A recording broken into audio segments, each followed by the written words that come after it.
কিছু কিছু ব্যাপার আছে যেগুলোতে রোজা ভাঙে না, সংশয় তৈরি হয়, কনফিউশন তৈরি হয় যে আসলে কি রোজাটা ভাঙলো কিনা। সেগুলো কি?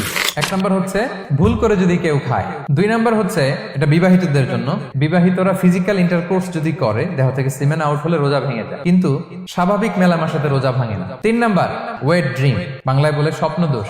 ঘুমের মধ্যে এমন কিছু দেখলেন ফলে আপনার সিমেন আউট হলো, আপনার রোজা ভাঙবে না, শুধু আপনি ঘুম থেকে উঠে ফরজ গোসলটা করে নিলেই হলো। চার নাম্বার হচ্ছে ব্লাড টেস্ট, ব্লাড টেস্ট করলে রোজা ভাঙে না। পাঁচ নাম্বার হচ্ছে অনিচ্ছাকৃত বমি। ছয় নাম্বারে নোজ ব্লিডিং, নাক দিয়ে রক্ত ঝরলে মানুষের রোজা ভাঙে না, আনলেস যদি অনেক বেশি অ্যামাউন্টের হয়, আপনি ক্লান্ত হয়ে পড়েন, তখন তো আপনি রোজা ভাঙতে পারেন। সাত নাম্বার রোজা রেখে দাঁত ফেলতে পারবো কিনা, দাঁত ফেললে যে রক্ত বেরোয় এতে রোজা ভাঙে না। আট নাম্বারটা হচ্ছে ইনজেকশন, রোজা রেখে ইনজেকশন দেওয়া যাবে কিনা। কিছু কিছু ইনজেকশন দেওয়া যাবে, কিছু কিছু দেওয়া যাবে না। কোনগুলো দেওয়া যাবে না?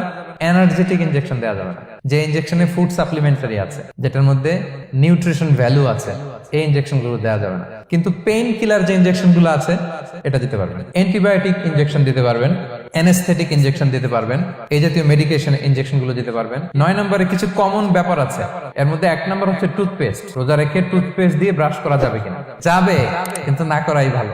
আই ড্রপ দেওয়া যাবে। এরপরে ডায়াবেটিক পেশেন্ট যারা আছে তারা ইনসুলিন দিতে পারবেন, এত রোজা ভাঙে।